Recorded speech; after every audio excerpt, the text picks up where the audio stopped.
conquête de la souveraineté passe avant tout par l'exploitation des ressources nationales au profit de nos populations.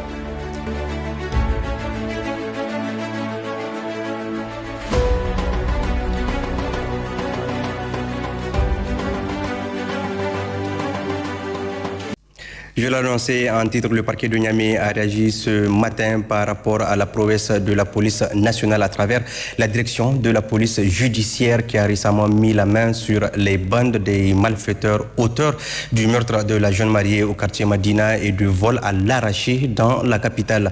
La procureure de la République adjointe auprès du tribunal de grande instance hors classe de Niamey, tout en saluant l'exploit de la police judiciaire, a déploré la non-assistance des personnes en danger lors des faits et a attiré l'attention des habitants relativement au voisinage. On écoute Hadiza Malam Manzour. Le cas de la jeune fille est le plus touchant.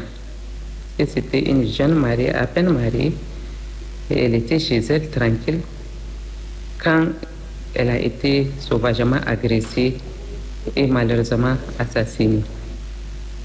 Maintenant, c'est avec l'évolution de l'enquête et la perspicacité des enquêteurs qu'on a pu finalement mettre la main sur celui qui utilisait le téléphone de la jeune femme. Et c'est ça qui nous a permis de comprendre réellement ce qui s'est passé. Et vraiment, ce n'est que de la perversité. Ils ont attaqué la bonne femme tout simplement parce qu'ils voulaient la violer. Donc, malheureusement, elle a été violée et finalement, elle a été assassinée. Et encore, les malheurs de cette famille n'étant pas finis, le petit frère de la jeune femme a aussi succombé suite au choc qu'elle a reçu après l'annonce du décès de sa grande sœur. C'est malheureux. Et la remarque à faire, c'est que cette femme-là était dans une cour connue.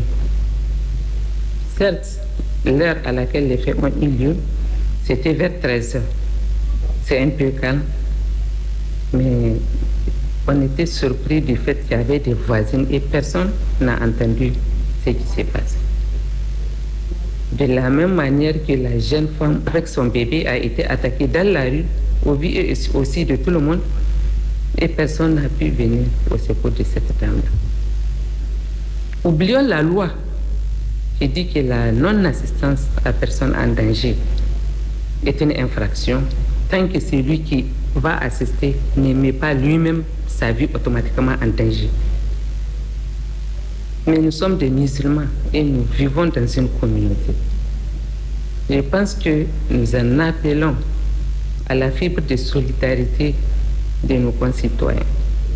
Vous voyez quelqu'un dans une situation, vous ne réagissez pas. Peut-être demain, ça sera vous dans la même situation. Donc, nous appelons à nos concitoyens de faire un effort pour porter assistance ou au moins appeler au secours si vous ne pouvez pas réagir automatiquement. Parce que c'est vraiment aberrant que dans la journée, des gens se font agresser et qu'ils ne trouvent aucun secours. Heureusement, et c'est l'occasion aussi de féliciter une fois de plus la direction de la police judiciaire.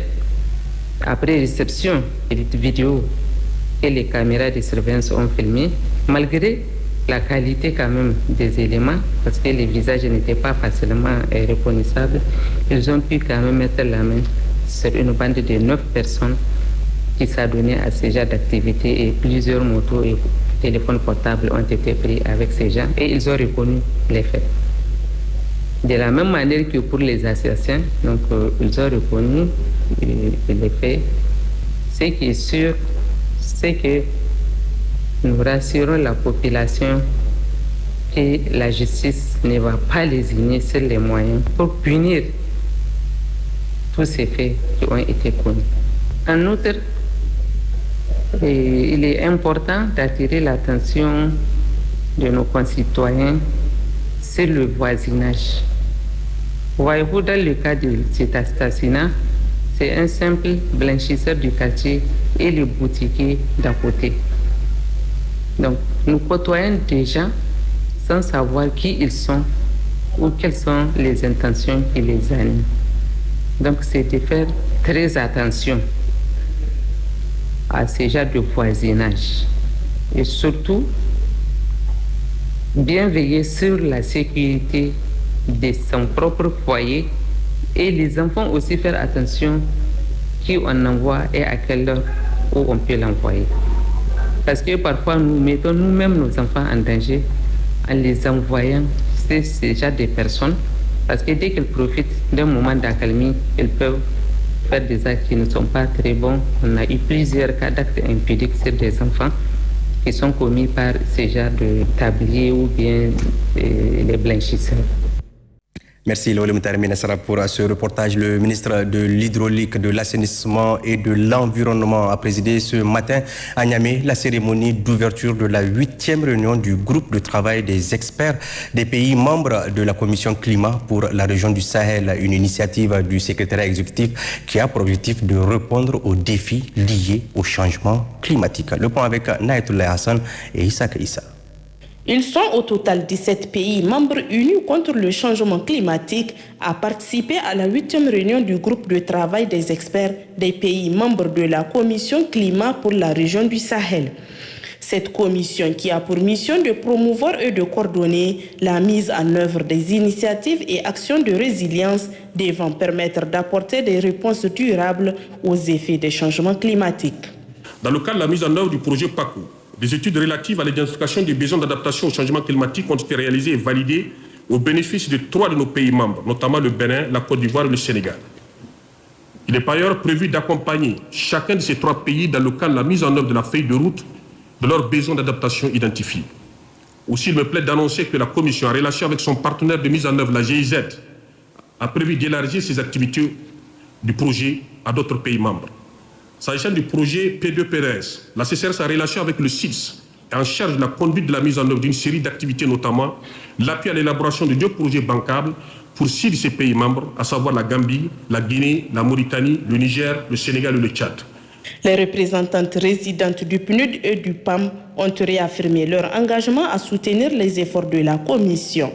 Le Programme des Nations Unies pour le développement, le PNUD, se réjouit d'être partie prenante de ce processus depuis le début de son enclenchement, c'est-à-dire dès la phase transitoire de la Commission Climat pour le Sahel, à travers l'appui au renforcement de ses capacités et à la mise en œuvre de ses activités prioritaires.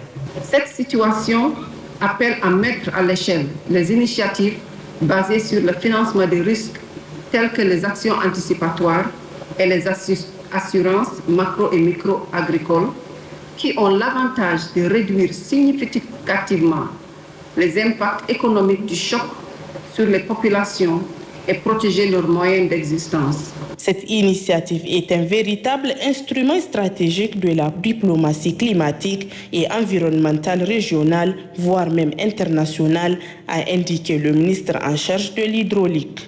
Le Niger, pays siège de la Commission Climat Région du Sahel, et ayant été à l'avant-garde de la conduite de son opéralisation, se réjouit par ma voix de cette initiative, en assumant une volonté politique soutenue à la faveur de la CCRS. Depuis l'enclenchement de son processus, le Niger avait voulu traduire sa reconnaissance envers ses pairs de la région du Sahel pour le choix porté sur lui. La présente rencontre de votre instance constitue la première organisée avec l'abonnement du secrétariat exécutif de la CRS. Vous êtes ainsi invité à examiner et valider une série d'études stratégiques relatives à la révision du plan d'investissement pour la région du Sahel, à l'opéralisation du Fonds climat pour la résilience du Sahel, ainsi qu'au fonctionnement cohérent de cette institution. Dans son intervention, le gouverneur de la région de Niamey a témoigné des effets néfastes du changement climatique sur la population de sa région pendant les 3 saisons de l'année, canicule pendant la saison chaude, inondation de la saison des pluies notamment. Cette 8e réunion du groupe de travail conjoint des experts des pays membres de la Commission Climat Régionale du Sahel, CCRS, durera 4 jours. Elle se penchera sur le processus de l'opérationnalisation de la CCRS, le dispositif de suivi, l'évaluation, le manuel opérationnel du Fonds climat pour la résilience du Sahel, pour ne citer que cela. Suite de cette édition, la mobilisation des Nigériens aux côtés des plus hautes autorités dans leur combat pour la reconquête de la souveraineté du pays se poursuit à travers des contributions au Fonds de solidarité pour la sauvegarde de la patrie. Pour ce matin, ce sont plusieurs contributions en nature et en espèces qui ont été réceptionnées par le comité de gestion du DIFON. Le point avec Ahmadou Tijani Oumarou et Philippe Tchao. L'élan patriotique des Nigériens en vue de soutenir les efforts du Conseil national pour la sauvegarde de la patrie CNSP se poursuit activement avec des contributions diverses au Fonds de solidarité pour la sauvegarde de la patrie FSSP. Pour ce lundi 21 octobre 2024, le comité de gestion du FSSP a tout d'abord réceptionné la contribution de l'association nigérienne pour le traitement de la délinquance et la prévention du crime ANTD avec la somme d'1 million de francs CFA. Nous sommes déjà dans une coalition, la CONAF. Nous avons participé sur une liste de la CONAF, mais cette fois-ci, nous avons quand même voulu que, à travers notre structure même, ONG, que nous participions, en tout cas à l'effort de développement de notre pays, à travers ce geste de 1 million que nous avons amené au Fonds de solidarité. Par la suite, c'est le village de Dogalkena qui était à l'honneur avec plusieurs groupements féminins qui ont apporté leur contribution ce matin, ainsi qu'il suit. Le groupement Fahmaï Dogalkena, 5 000 francs CFA. Le groupement Kalay Dogalkena, 5 000 francs CFA. Le groupement Wafakay Dogalkena, 5 000 francs CFA. Le groupement Mo CFA. Le groupement Hariban, 5 000 francs CFA. Le groupement Banimate, le groupement Rosa, 5 000 francs CFA. Les groupes 1 et 2, 5 000 francs CFA chacun. Mohamed Ben Sina, 6 000 francs CFA. Larabou Hassoumi, 5 000 francs CFA. Hadjara Hamma, 1 000 francs CFA. Deux contributeurs anonymes. Il s'agit tout d'abord du groupement Banima 100 francs CFA. Wafakay 2, un sac de niébé pour la sauvegarde de la patrie. Dans la délivrance des soins primaires au montage signé Ismaël Doda. La conquête de la souveraineté passe avant tout par l'exploitation des ressources nationales au profit de nos populations.